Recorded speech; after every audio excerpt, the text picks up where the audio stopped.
자, 여러분은 이제까지 인생을 살아오시면서 이 순간은 정말 복되다,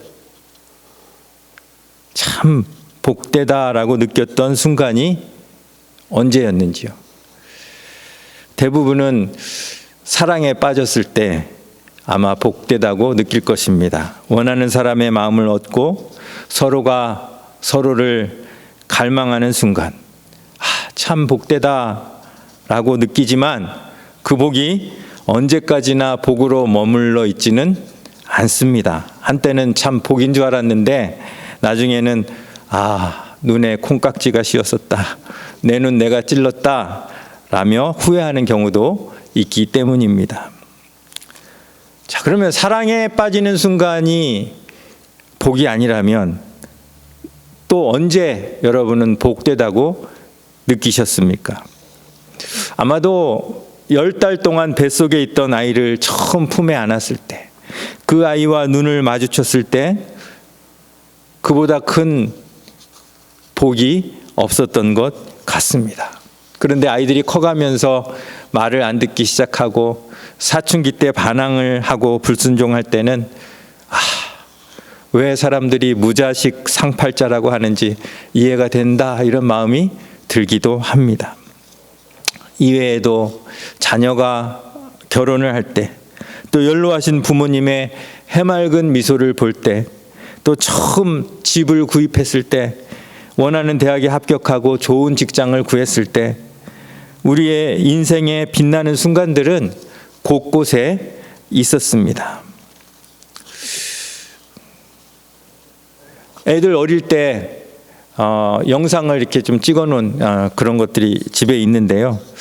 그때는 그게 행복인지 몰랐는데 지금 보니까 얼마나 정말 그 순간이 내 인생에 참 빛나는 순간이구나, 너무 행복했던 그런 순간이구나, 이런 것들을 느끼게 됩니다. 여러분께도 아마 이와 같은 순간들이 인생 곳곳에 있었을 것입니다. 그리고 앞으로도 그런 순간들이 생겨날 것입니다. 그리고 나서 우리가 이 세상을 떠나는 날, 그 빛났던 순간들 몇 개가 기억 속에서 반짝이는 것으로 우리 인생은 정리가 될 것 같습니다. 이게 인생입니다. 그것을 깨달은 솔로몬은 헛되고 헛되니 모든 것이 헛되도다라고 이야기했습니다. 이 세상에 어느 누가 솔로몬처럼 인생 가운데 빛나는 순간을 많이 누렸을까요? 그럼에도 불구하고 솔로몬이 이 모든 순간들을, 이 인생을 헛되다고 했다면 우리 인생 가운데 헛되지 않은 것은 무엇이 있을까요? 오늘 읽은 이 마태복음 16장은 기독교 역사에서 굉장히 중요한 장면 중에 하나입니다. 그 이유는 첫 번째로 이 교회라는 단어가 예수님을 통해 처음으로 말하여지기 때문입니다. 자, 2000년이 지난 지금은 교회하면 안 믿는 사람들도 교회가 뭔지 다 압니다. 그런데 당시에는 교회라는 이름도 들어본 적이 없는 거예요. 마치 요즘은 컴퓨터가 뭔지 모르는 사람이 없지만 100년 전에는 컴퓨터 하면은 그 이름조차도 없었던 그런 시기 아닙니까? 마찬가지로 이 교회라는 그 단어를 예수님이 처음으로 말하셨을 때 제자들에게는 무척 생소했을 것입니다. 하지만 예수님은 그의 교회를 이렇게 시작하셨다는 것입니다. 교회가 본격적으로 시작된 것은 오순절 성령 강림 이후였지만 교회의 씨앗이 뿌려진 순간이 바로 오늘 이 사건 마태복음 16장이라는 것입니다. 두 번째로 이 본문이 중요한 이유는 예수님께서 교회의 기초가 무엇인지를 말씀하기 때문입니다. 18절에 예수님은 내가 이 반석 위에 교회를 세우겠다라고 말씀하십니다. 결국 교회의 기초는 뭐라는 거예요? 이 반석이라는 거예요. 이 구절을 놓고 교회의 기초를 베드로다라고 해석하는 사람이 있는데, 이것은 베드로 개인 위에다가 교회를 세우겠다는 것이 아니라 베드로가 예수님께 고백한 그 신앙 고백 위에 교회가 세워진다라고 보아야 하는 것입니다. 자, 아무것도 없는 그런 곳에 교회가 세워집니다. 여러분, 뭐가 제일 필요할까요?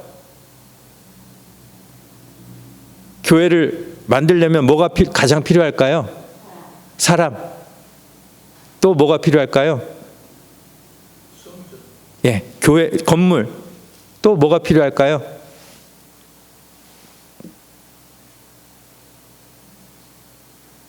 예, 이건 중요한 거 아니니까. 예. 뭐 사람도 필요하고 건물도 필요하고 또 프로그램도 필요하고 친교도 필요하고 예배도 필요하고 다 필요합니다. 재정도 필요합니다. 그런데 그 중에서 가장 중요한 기초는 뭐라는 겁니까? 신앙 고백이라는 거예요. 신앙 고백. 신앙 고백이 있어야 교회가 세워진다는 거예요. 예수님은 여태까지 이 고백을 기다리셨던 거예요. 예수님이 이 땅에 오신 것은 교회를 세우시기 위한 목적인데 아직 기초가 다져지지 않았기 때문에 예수님 계속 기다리셨어요. 그런데 베드로가 신앙 고백을 드디어 예수님이 원하는 신앙 고백을 한 거예요. 그러자 예수님이 뭐라고 말씀하세요? 비로소 이제 교회에 대해서 말씀을 하시는 거예요. 세 번째로 이 본문이 중요한 이유는 교회의 존재 가치를 이야기해 주기 때문입니다. 23절을 한번 보겠습니다. 예수께서 돌이키시며 베드로에게 이르시되 사탄아 내 뒤로 물러가라 너는 나를 넘어지게 하는 자로다. 자, 그 다음에 예수님이 두 가지 일을 비교하시죠. 자, 내가 무슨 일이요? 하나님의 일을 생각하지 않고 도리어 누구의 일? 사람의 일을 생각하는도다 하시고, 교회의 존재 가치는 사람의 일을 이루는 데 있지 않습니다. 교회의 존재 가치는 하나님의 일을 이루는 데 있습니다. 우리가 이웃을 사랑해야 하는 것이 사람의 일입니까? 하나님의 일입니까? 사람의 일처럼 보이지만 사실은 하나님의 일이에요.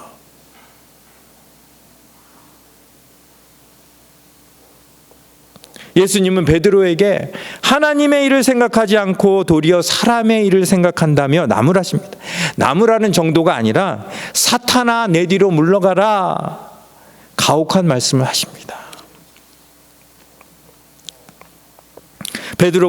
교회가 존재하는 목적은 하나님의 일을 하기 위함인데 베드로처럼 사람의 일을 생각하면 교회를 세울 수도 교회를 유지할 수도 없습니다. 사람의 일을 이루기 위해 존재하는 교회가 있다면 그것은 교회라고 부르기보다는 봉사단체나 사회단체라고 부르는 것이 옳을 것입니다. 자, 그 다음에 이 본문이 또 중요한 이유는 네 번째로 교회의 원동력이 무엇인지를 알려줍니다. 24절 말씀이 우리 한번 같이 읽겠습니다. 시작. 이에 예수께서 제자들에게 이르시되 누구든지 나를 따라오려거든 자기를 부인하고 자기 십자가를 지고 나를 따를 것이니라. 교회의 시작은 예수님의 죽음입니다. 그래서 예수님이 한 알의 밀알이 땅에 떨어져서 죽으면 많은 열매를 맺는다고 하셨죠. 근데 죽지 않으면 아무 열매도 맺지 못한다고 말씀하셨어요. 자, 교회의 시작은 예수님이 죽으셨기 때문에 시작된 겁니다. 예수님이 죽지 않으셨다면 교회도 없습니다. 그렇기 때문에 예수님은 당신이 죽으셔야 할 당위성을 제자들에게 말씀하신 건데, 베드로는 예수님께 항변합니다. 교회의 원동력이 무엇인지 몰랐기 때문입니다. 그럼 그 이야기를 들으신 예수님이 베드로에게 누구든지 나를 따라오려거든으로 시작하는 말씀을 하신 것입니다. 나를 따라오려거든 이라는 말씀은 내 제자가 되려거든, 아니면 내 교회의 구성원이 되려거든 으로 표현될 수 있습니다. 교회의 원동력은 어디에 있을까요? 살고자 하는 것에 있는 것이 아니라 교회의 원동력은 죽고자 하는 것에 있는 것입니다. 죽고자 하는 성도가 많으면 그 교회는 부흥하고 살아나겠지만, 반대로 살고자 하는 성도들이 많으면 교회는 그 동력을 잃게 될 것입니다. 요즘 비즈니스를 위해서 큰 교회를 찾는 사람들이 있다고 합니다. 큰 교회 가면 인맥이 넓어지니까 그 사람들을 상대로 비즈니스를 하면 살겠다라는 생각이 들 수도 있습니다. 하지만 살고자 하는 사람이 많아지면 교회는 힘을 잃게 됩니다. 자, 그러면 좋은 교회는 어떤 교회겠습니까? 죽고자 하는 사람이 많은 교회예요. 자, 우리 옆에 계신 분들 한번 돌아볼까요? 왜 웃으세요? 자, 여러분들은 이분들과 함께 죽기를 원하십니까? 아니면 살기를 원하십니까?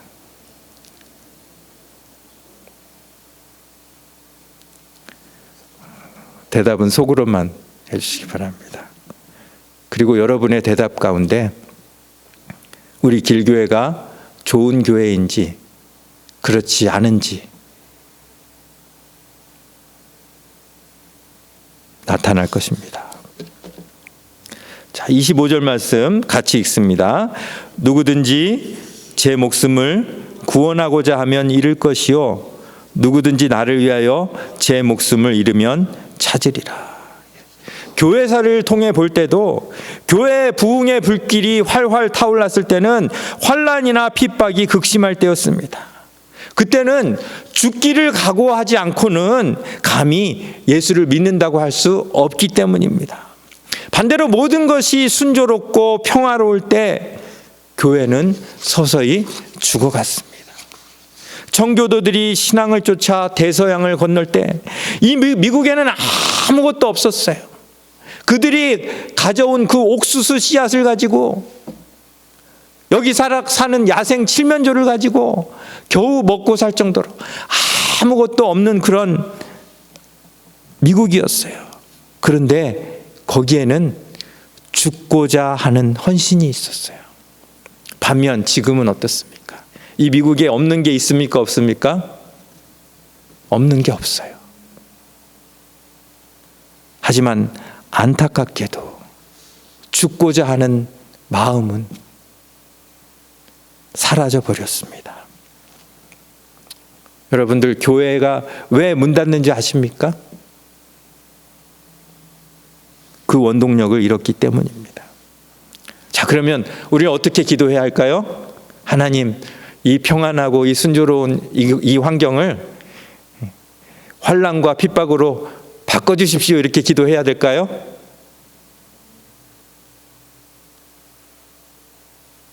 아니죠. 중요한 것은 환경이 중요한 것이 아니라 내 마음에 예수를 쫓아 죽고자 하는 마음이 있느냐입니다. 지금 이렇게 편안할지라도 나를 위해 죽으신 예수님을 따라 나도 언제든지 죽겠습니다 하는 마음을 잃지 말아야 교회는 부흥할 것입니다. 어떤 모임이든 어떤 섬김이든 어떤 봉사든 여러분, 살겠다는 마음으로 할 수 있습니까? 없어요.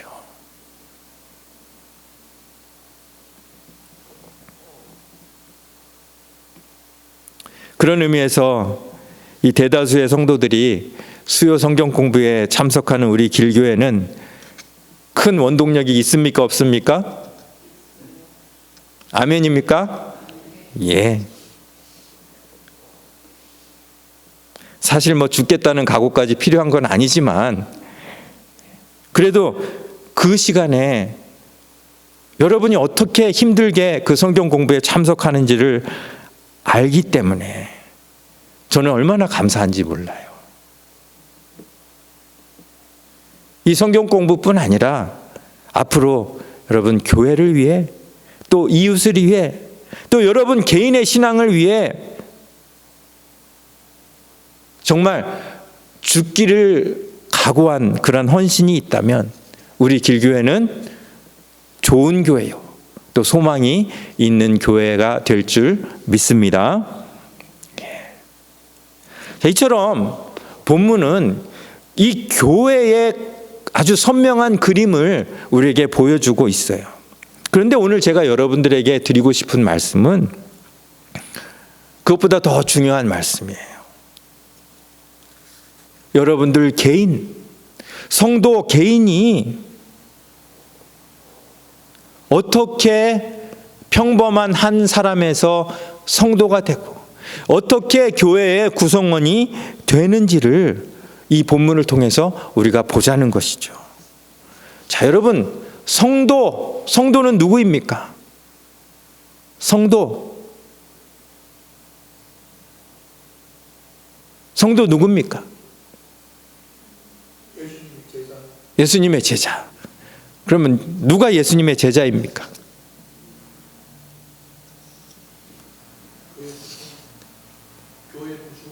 교회 구성원들. 그럼 누가 교회 구성원이 됩니까? 교회에 출석하면 됩니까? 네, 아멘. 예, 그렇죠. 교회의 기초는 신앙 고백인 것처럼 성도가 되는 가장 기초는 신앙 고백이라는 것이에요. 주는 그리스도시요 살아계신 하나님의 아들이니다 라는 이 베드로의 고백을 우리는 너무나 많이 들어서 그냥 평범하게 느낄 수 있지만 사실은 이 고백이 우리에게 의미하는 것은 너무나 큽니다. 예수님이 13절에 제자들에게 이렇게 물어보죠. 사람들이 인자를 누구라 하느냐? 그러자 제자들이 대답합니다. 이르되 더러는 세례 요한, 더러는 엘리야, 어떤 이는 예레미야나 선지자 중에 하나라 하나이다. 자, 그러면 사람들이 예수님을 제대로 인식했습니까? 안 했습니까? 이 신앙 고백으로 교회를 세울 수 있습니까? 없습니까? 없습니다. 그들은 예수님을 하나의 선지자로 격화시켰습니다. 세례 요한, 엘리야, 예레미야 모두 훌륭한 선지자들입니다. 이런 선지자 한 명이 요즘 시대에 등장한다면 세계적으로 엄청난 영향을 끼칠 것입니다. 하지만 그들이 아무리 훌륭해도 그들은 선지자일 뿐 교회의 머리가 될 수는 없습니다. 교회는 반드시 그 머리이신 예수가 하나님의 아들이시요 그리스도이신 것을 믿는 고백 위에 세워져야 하는 것입니다.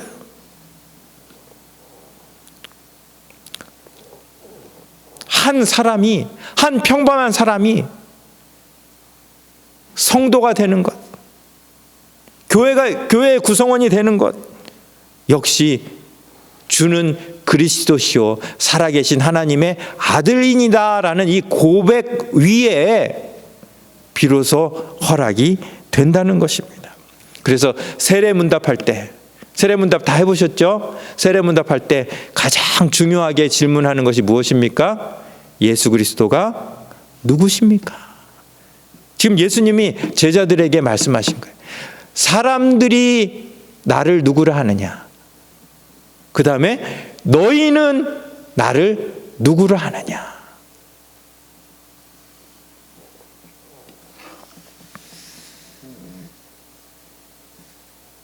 세례문답하면서 예수님이 너는 나를 누구라 하느냐? 지금 묻고 계신 거예요. 이 질문에 대해 예수님은 선지자 중에 하나입니다. 예수님은 훌륭한 도덕 선생님입니다.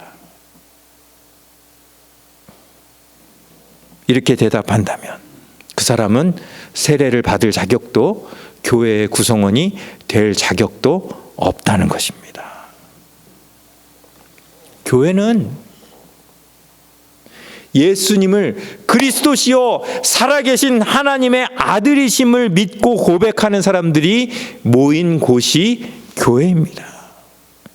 그래서 오늘 제목이 그 순간입니다. 그 순간. 우리 다 같이 한번 해볼까요? 시작. 그 순간. 뭔가 좀 아주 임팩트 있게 해야 되는데 좀 안 되네요. 그 순간. 그 순간 하고 나서 여운이 좀 남아야 돼요. 한번 다시 해볼까요? 시작. 그 순간.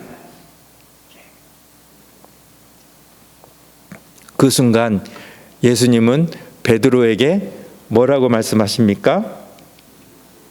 17절 같이 읽어보겠습니다. 시작. 예수께서 대답하여 이르시되 바요나 시몬아 내가 뭐가 있다고요? 복이 있도다. 제가 설교를 시작하면서 여러분에게 여쭤봤죠. 여러분의 인생 가운데 언제 여러분은 복되다라고 느끼셨습니까?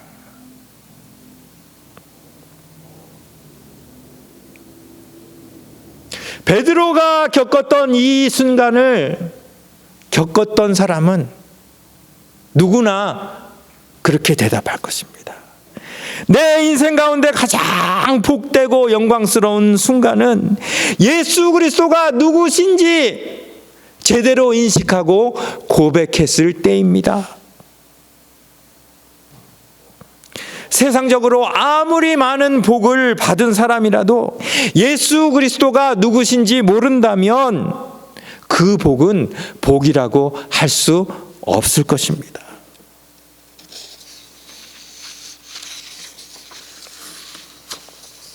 베드로가 처음부터 예수님을 그리스도시요 살아계신 하나님이라고 믿고 따른 것은 아닐 것입니다. 처음에는 능력 있는 선지자, 또 깊은 배움이 있는 스승, 이렇게 따랐을 것입니다. 그런 스승을, 그런 선지자를 따르는 것도 복이지만 그 정도 복은 아무것도 아닙니다. 그러다가 어느 순간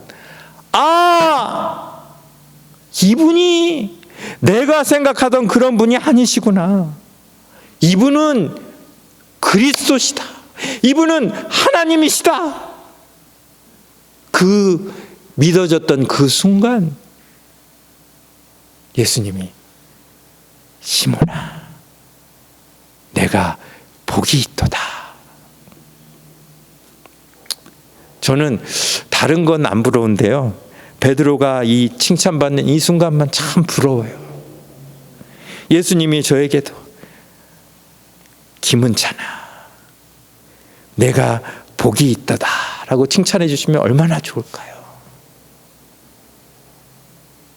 그런데 여러분, 예수님이 지금 말씀하시는 내가 복이 있도다, 이 말씀이 베드로 개인에게만 하신 말씀일까요? 아니면 베드로와 같은 신앙 고백을 하는 모든 사람에게 하신 말씀일까요? 모든 사람. 누가 됐든 그들이 하는 모든 고백 위에 교회를 세우시겠다는 말씀입니다. 하나님이 우리에게 복이 있다라고 말씀하시는 것은 하나님이 창조하실 때 그 목적을 우리가 이룰 때, 맞춰서 살 때 우리에게 복이 있다고 말씀하시는 거예요. 베드로는 갈릴리에서 고기를 잡던 어부였어요. 그 어부가 어느 순간 예수님이 그리스도시요 살아계신 하나님의 아들이라는 것을 인식하게 되고 고백하게 돼요. 그 순간 그의 인생은 하나님이 원하시지 않는 그런 방향에서 하나님이 원하시는 방향으로 목적과 가치가 다 바뀌어버리는 거예요. 그리고 예수님이 내가 복이 있도다라고 말씀하시는 거예요.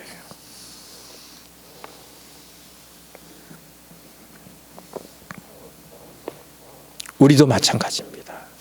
여러분이 지금 무엇을 하든지 어디서 어떻게 살다가 이곳에 왔는지 관계없습니다. 여러분이 우리 예수님을 보면서 이분은 정말 그리스도시고 살아계신 하나님의 아들이시구나라는 그러한 믿음이 있다면, 그런 고백을 할 수 있다면, 그 다음부터는 우리의 인생은 예수 그리스도로 인하여 전혀 다른 가치와 목적을 갖게 되는 것입니다. 마치 열심당원 시몬과 세리 마태가 서로 으르렁거리면서 전혀 다른 그러한 방향으로 살다가 신앙 고백 안에서 하나가 되고 결국 자신들의 인생 행로를 바꾸어 예수님을 쫓았던 것처럼, 교회란 예수 그리스도 때문에 인생의 목적과 인생의 가치가 바뀐 사람들이 모인 단체, 그것이 교회입니다.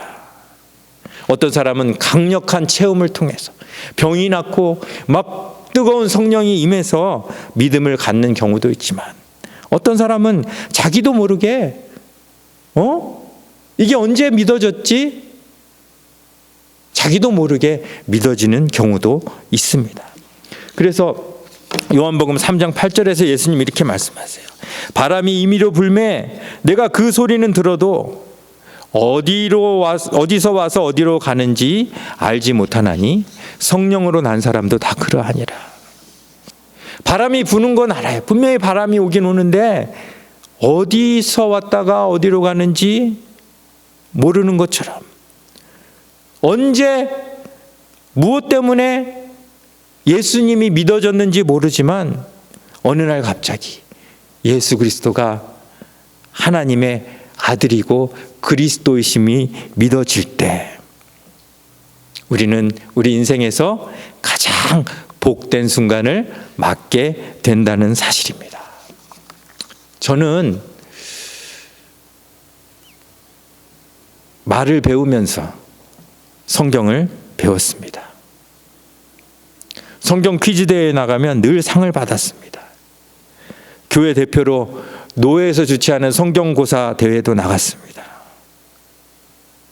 하지만 예수님이 그리스도시요 살아계신 하나님이심을 믿는 것은 성경 지식을 익히는 것과는 다릅니다.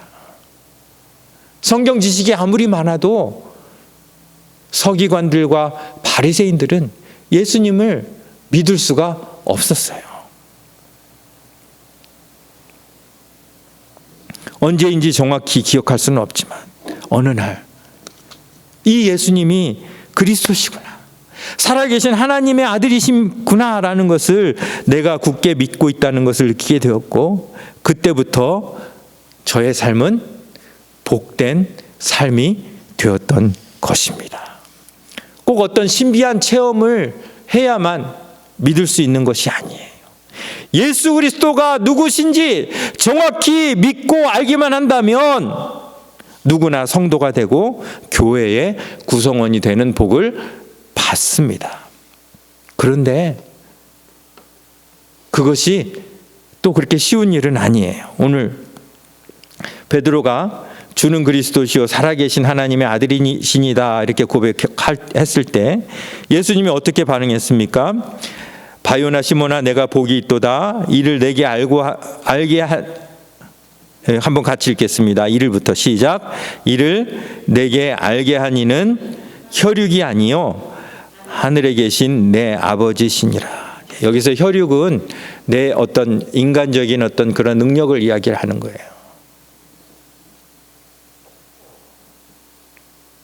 나는 내가 믿은 줄 알았는데 이를 믿게 한 분이 따로 계시다는 거예요. 내 힘으로 믿은 것이 아니라 하나님께서 믿게 해주셨기 때문에 믿는다는 거예요. 많은 사람들이 예수님을 만났습니다. 그의 기적을 보았고 체험하고 누렸습니다. 하지만 그들은 예수님을 똑바로 알았습니까? 알지 못했습니까? 세상에 많은 사람들이 있지만 예수님을 메시아로, 예수님을 하나님의 아들로 인식하고 고백하는 사람은 정해져 있다는 것이에요. 똑같이 말씀을 듣고 똑같이 배웠는데 예수님을 선지자나 선생으로 따르는 것은 아무 소용이 없다는 것이에요. 반드시 그분이 그리스도이시며 하나님의 아들이신 것을 믿어야 교회의 구성원, 성도가 된다는 것이에요. 그런데 그걸 믿는 것은 내 힘이 아니라 하나님께서 믿게 해 주신다는 거예요.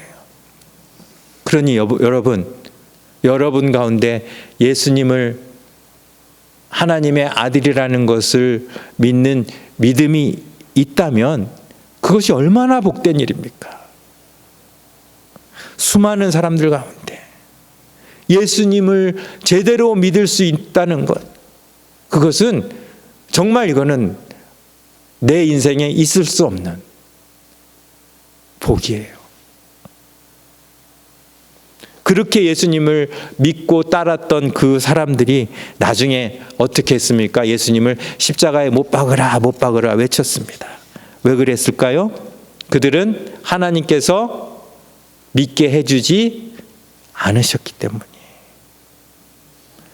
이를 내게 알게 한 이는 혈육이 아니요 하늘에 계신 내 아버지시니라.